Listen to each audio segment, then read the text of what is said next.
killed, and our servicemen, of course, are fighting with one hand tied behind their backs because the rules of engagement. I mean, it's totally absurd that what they're hidebound by all these regulations, and then they can be hauled before the courts and whatever, and they can be sued by people, in those countries like Afghanistan or in Iraq. I mean, it's a crazy situation.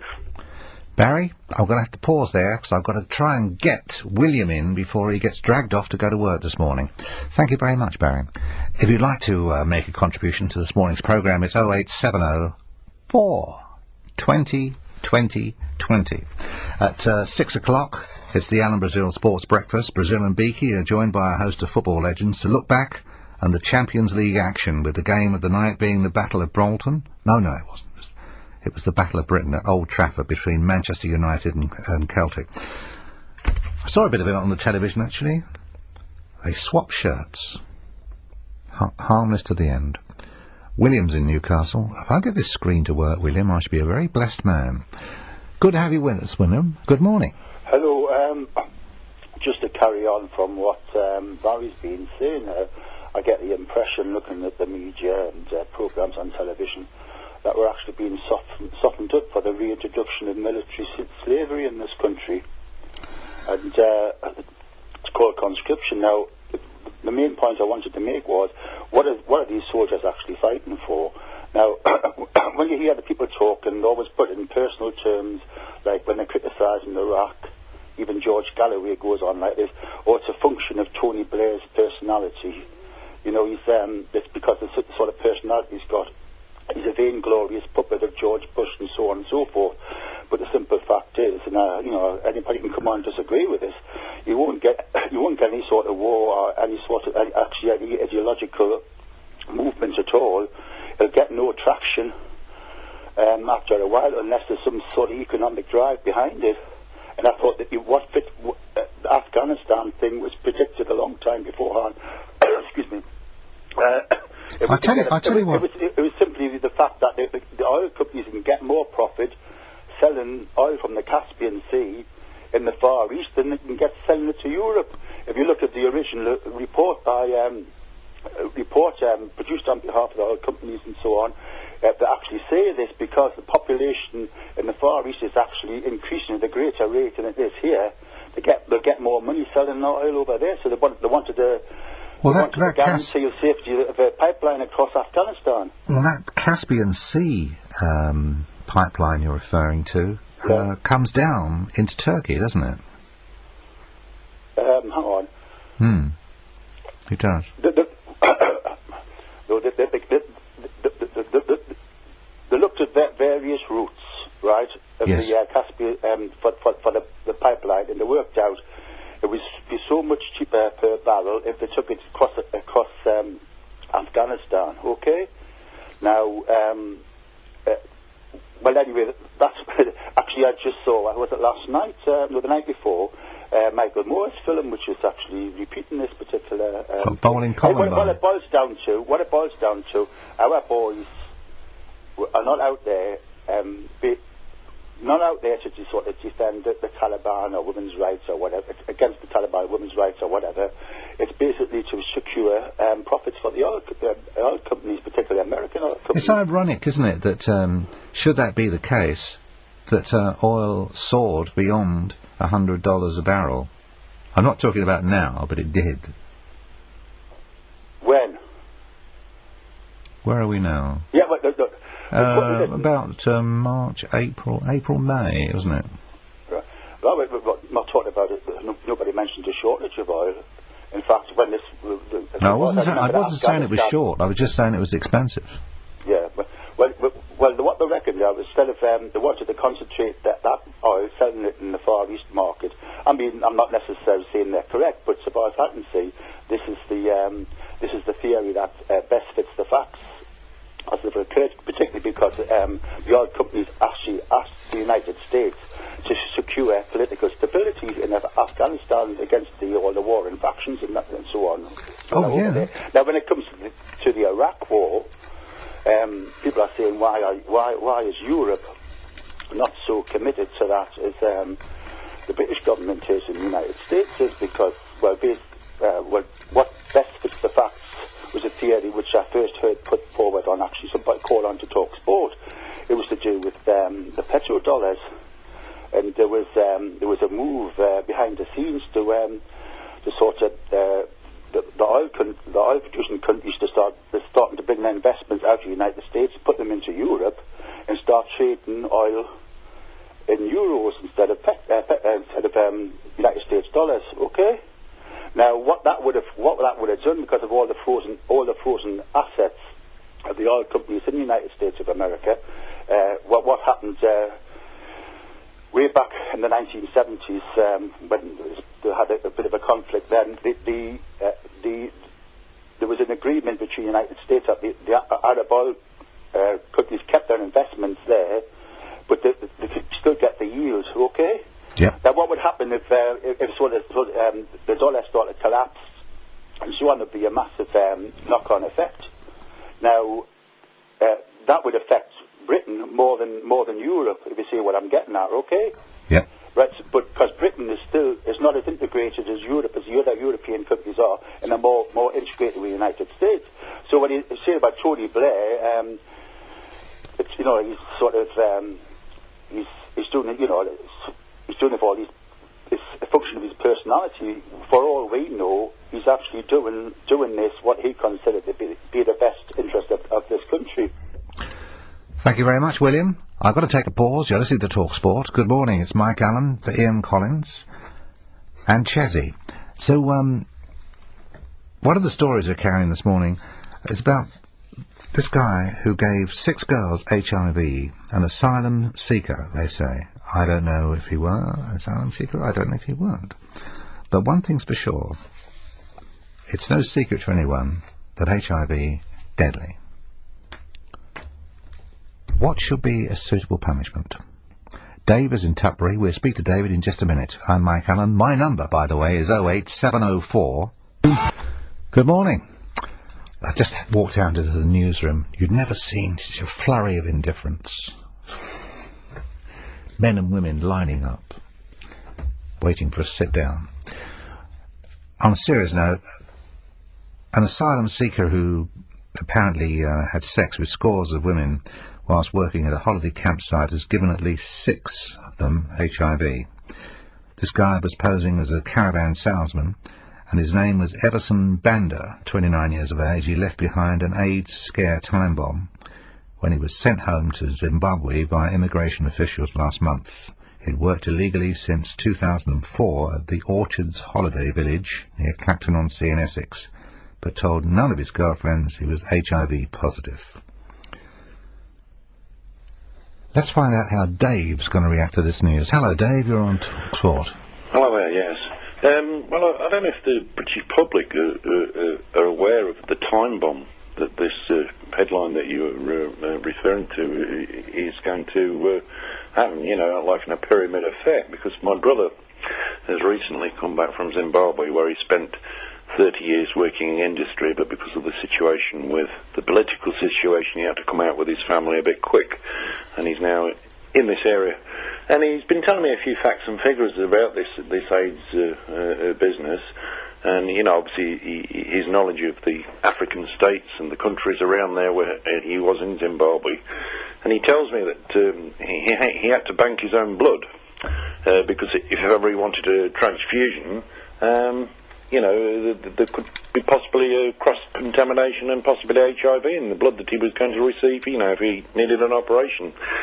Now, he tells me that in some parts, I have to get this politically correct, in some parts of Africa, the AIDS ratio right now is 3-to-1. So that means every 150,000 people, 50,000 of them could have AIDS. Now, I'm led to believe, and I don't know, you might be able to correct me on this or not, that anybody coming in from African countries now, under the European human rights, does not have to be screened or have to admit that they've got HIV. No. So, what I'm saying is, it's a potential time bomb, you know, like this guy that did this. He's brought 2 sons with him, and his 2 sons regular work in, you know, large warehouses and stuff like this, doing sorting out mail and sorting out parcels and doing the order picking and stuff like that. Yeah. And they inform me that the majority of the people that work there are from these African countries.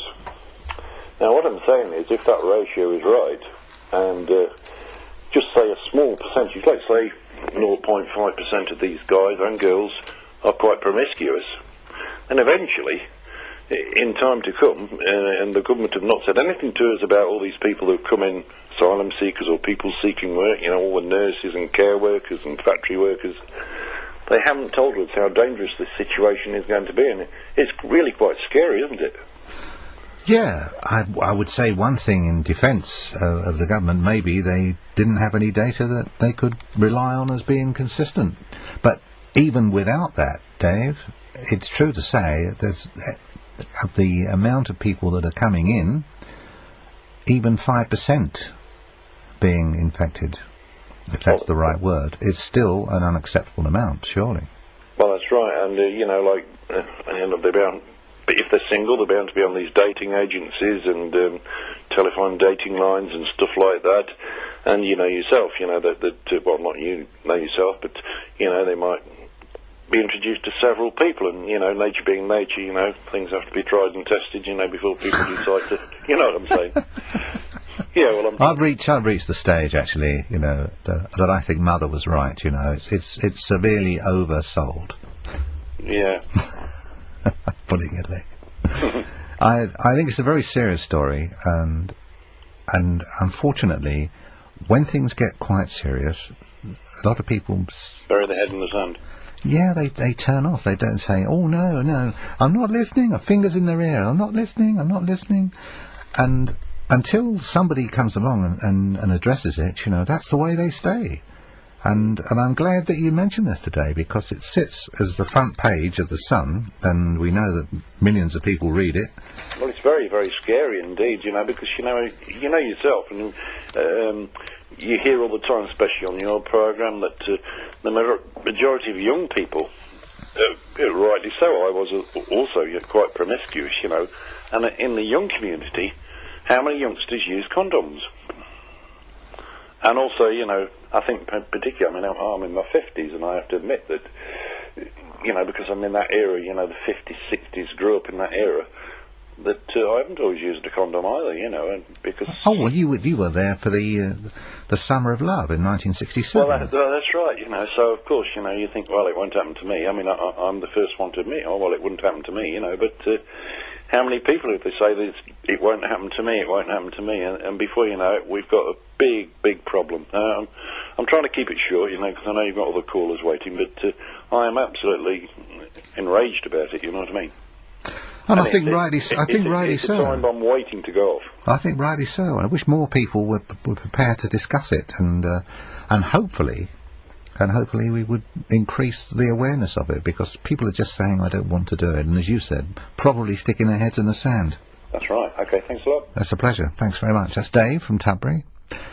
Roy's in Leeds. Going to speak to Roy in just a minute, and just to remind you that one of our most popular talking points this morning was a report that's covered in several papers, but the Times got it on the front page. The government's been told by its own drugs advisors to cut the alcohol limit for young drivers to curb the growing number of drink-drive deaths in Britain's roads. The influential Advisory Council on Drugs demanded that the limit be reduced from 80 milligrams to 50 milligrams of alcohol per, 50 milligrams of alcohol per 100 milligrams of blood for those aged under 25. And we posed a question on the programme, well, let's just ban drink and driving completely. This whole business of, well, I'll be all right, I have a glass of this, but I have a glass of that, and it's 2% more alcohol, so it should be a smaller glass. I mean, it's just too vague. It's a please all, fits nothings. Let's just take it off. That's the question I put to you when it comes to drink driving, irrespective whether you're 18 or 68. If it's the same, don't have any. Is that asking too much? Roy's in Leeds. Hello, Roy. Good morning. Hi, good morning to you, sir. I'd just like to say a few words about the way that mobile phones are becoming more and more sophisticated these days. Yes, they are. They're little things from Star Trek now, aren't they? That's right, yes. I mean, I listen to the communication, if you can call it that, between young people. I listen to lots of conversations, and I'd like to see some sort of special equipment installed in the young person's mobile phone. After all, we've got voice recognition now, and I'd like to see some of the amazing storage capacity of a mobile phone used to record every redundant like in a conversation, so that before the young person can make another call, they have to listen to the number of redundant likes being played back to them. And I'm sure when you had something like that, they wouldn't like it. Like. Yes, like. I know. You get the picture? Oh, yeah, I do. Like, I tell you how they seem to use it as much, and this is like 16, 17 or 18, 19, not so much. And so I said to her, he's coming round Sunday, and she was like,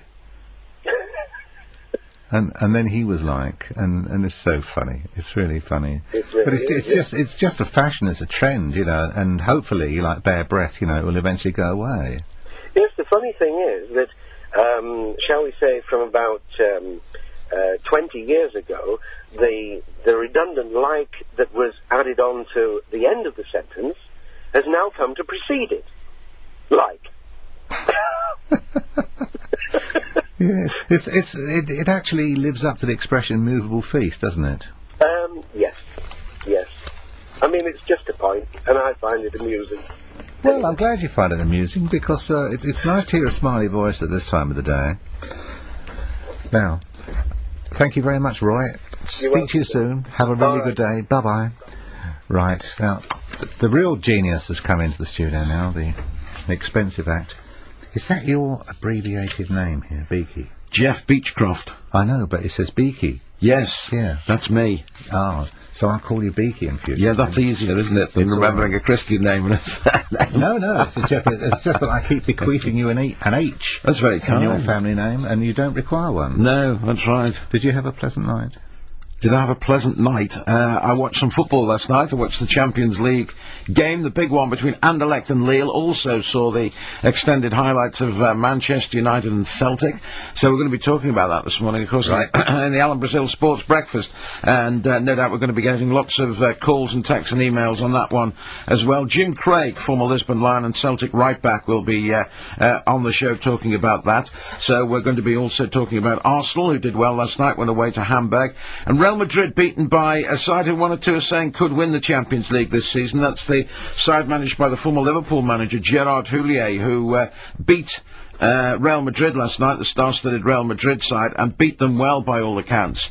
We're also going to be talking to Jim Ruddy, who's the chief executive of the League of Ireland side Derry City there. They're in action tonight in the UEFA Cup at Brandywell. They're playing against Paris Saint-Germain, so that'll be a very tough one for them. And of course, clubs taking place in that UEFA Cup today. Other clubs include Newcastle United, West Ham are involved as well, and Tottenham Hotspur.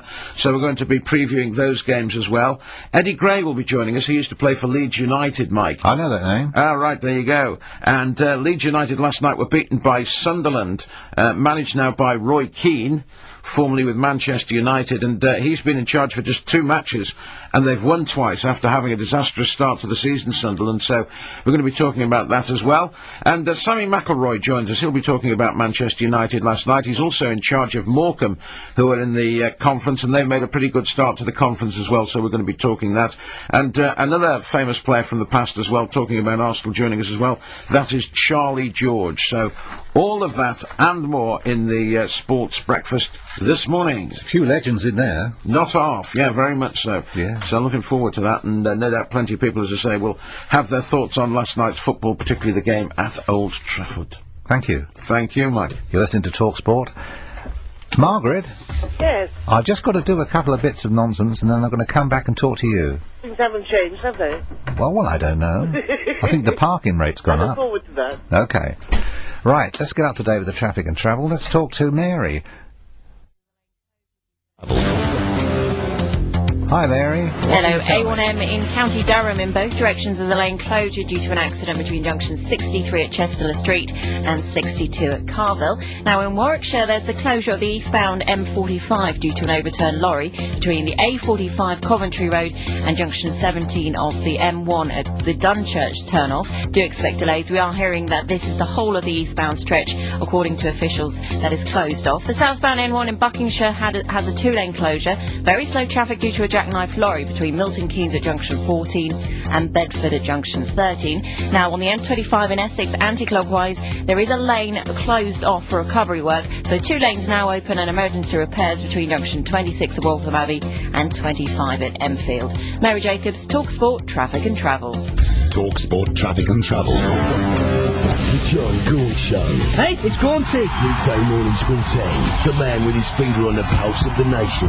And the prognosis ain't looking good. Every single caller at the moment who's rang in is against me. A family man. I'm not getting down because I'm not wearing the thong. With a national agenda. And a jag, in case you ain't heard. Oh, my God. Pass me the horsehair shirt and the whip. The John Gaunt Show. Pay attention. Weekday mornings from 10.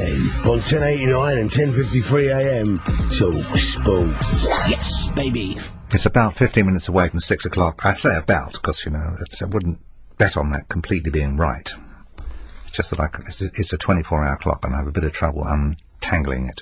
A major relaxation of airline security will be announced within days. That was a late London paper's claim to the shape of travelling.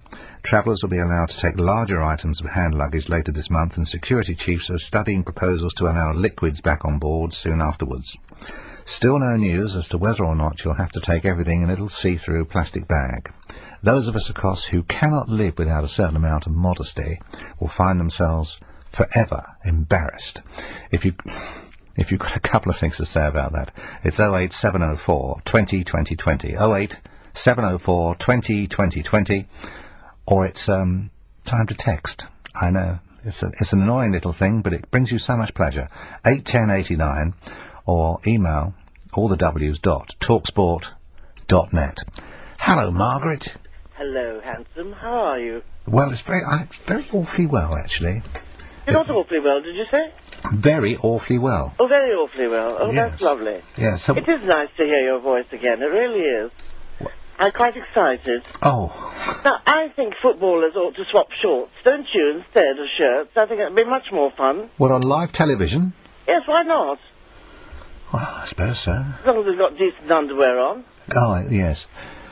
There used to be an expression against that, actually. It was, you know, it might frighten the horses. Yes, I know, but I don't mind if the horses are frightened a little bit. It'd be good fun.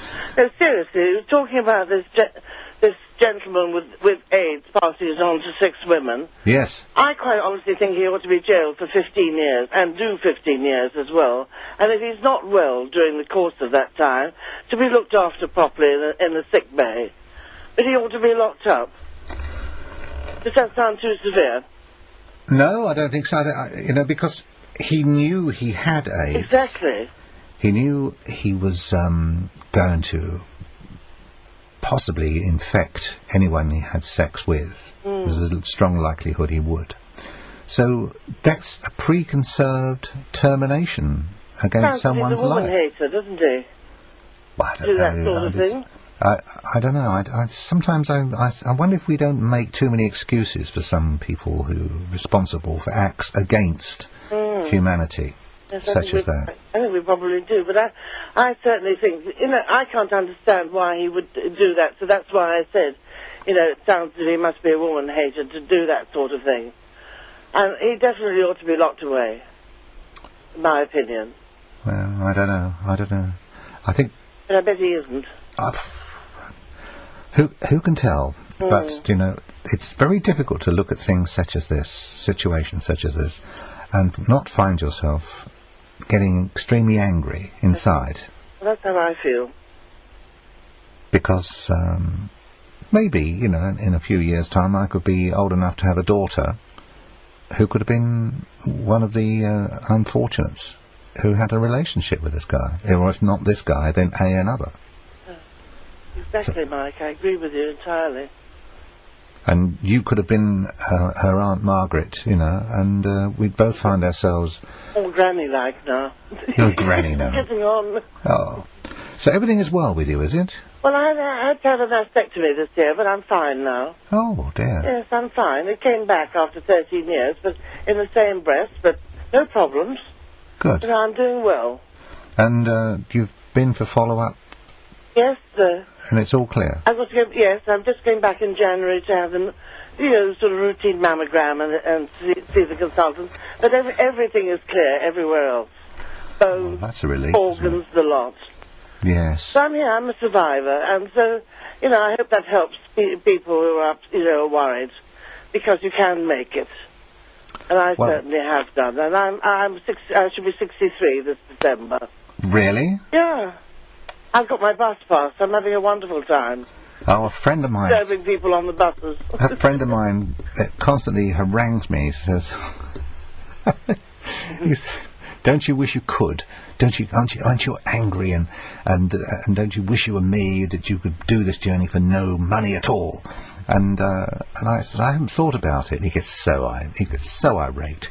Well, I've got men after me now because of my bus pass, which is rather nice. Really? So they could take you out, but you know, I'm kidding myself, Mike, but doesn't it sound good? Oh. Somebody should be after me for my bus pass. You should see the photograph on it. That's enough to scare the horses, I tell you. Yes. Well, that's also true for that friend of mine. Listen, don't be a stranger, Margaret. You know, just give us a call. I'm here for a couple of days next week. Oh, you are? Yes. All right, I should keep my ears open, to speak. Glad to know you're well. I haven't gone deaf yet. Okay. God bless you. Bye for now. God bless. Bye-bye. A man working as a salesman at a caravan holiday village had sexual relationships with a group of women, and at least 6 of them are alleged to be carrying the HIV virus. Colin is in Lancashire. Hello, Colin. Good morning. Good morning. Are you well? I think so, actually. I think so. You nearly finished your shift now, haven't you? I hope so. I'm looking forward to going out and idly walking down the street, going past coffee bars which have got all their tables and chairs outside on the street. You can smell the coffee through the crack in the door, and they're not going to open those doors until 7 o'clock. Well, mate, you put your hood up there and walk past. I should put something up before them, actually. It might be a couple of fingers. Well, now listen. I'm phoning up about this AIDS case, yeah? Yes. This asylum seeker that you keep referring to. Yes, well, it's on the front page of the Sun. Yeah, well, it says Kellogg's on buses, but they don't sell them, but never mind. There was a recent case, if you cast your mind back, of a British citizen female who infected a series of men with AIDS. It was about 3 or 4 months ago, wasn't it? That's right. I can't remember what sentence she got. No, I can't. Perhaps somebody does remember, actually. If somebody does remember, just call me. It's 08704 20 20 20. You never know. People move very quickly. But the thing that tickles me is that we always put in front of something asylum seeker, a Muslim, an MA, whatever. But when this particular woman infected these people, we never said it was a British subject. Oh, I know. I remember the story now. She used to make herself available to chosen young men at clubs. That's right. And she was about 40 years of age. Correct. And she'd been infected by a man, obviously, and she had a goal in life was to go around and infect as many men for revenge as she possibly could before it developed into full-blown AIDS. Yeah. No, I agree with you with when you were referring to the asylum seeker tag, but the truth of it is he was. Yeah. But it doesn't necessarily help, does it? It's like calling someone guilty before the charge is read. It's meaningless, you know. It's like a title. It's like a stigma that to sensationalise the story even more, we have to add that it's an asylum seeker, yeah? And we do that, you see that all the time in the British media, in the press, on the TV, and on the radio. And really, a story like this doesn't need sensationalising by saying it's a silence. The case is tragic enough as it is. Oh, for sure. I'm not arguing with you. I'm not arguing with you. Good. It's just one question, Colin. Yeah. It was suggested by a preceding caller to yourself that we should have we should have a strict attitude, and I think she was talking about Margaret was talking about 15 years in prison. Yeah, I heard her say that. Yeah. What do you think? I don't honestly know, because in the egregious things, everything's balanced out, isn't it? We take knee-jerk reactions to everything. We either hang them or we lock them up forever or whatever. I don't honestly know. It doesn't seem unreasonable that somebody would get 14 or 15 years for that. It doesn't seem unreasonable. But then if you go down the street drinking and driving and you knock a woman and a child over, you get 4 years. I don't know. Well, thank you for making the call. At least one thing we're concerned about, is that acts such as this, should not just go unnoticed, because at least it would, if I could get this screen to work for me, I would be the happiest boy in the world. Hello, Matt in Sheffield. Hello. Matt, I haven't got too long and I'd like to hear all that you have to say, so could you keep it nice and short? Yeah, it's just one opinion. It might be slightly controversial regarding the aged kids, everything like that. Yes, I agree that he's consented and he knows he's got the diseases. But did the women not think to practice safe sex in the first place? Because after all, if it was my daughter who's coming up towards 10-year-old and everything, I'd educate her that this protection that's available from now. Well, I think that's concise enough. Thank you very much indeed. Yes, it takes two to tango. As a reminder, thank you very much for your company overnight, and if it were just part of the night, well, thank you too. And many thanks to you, George. News is next.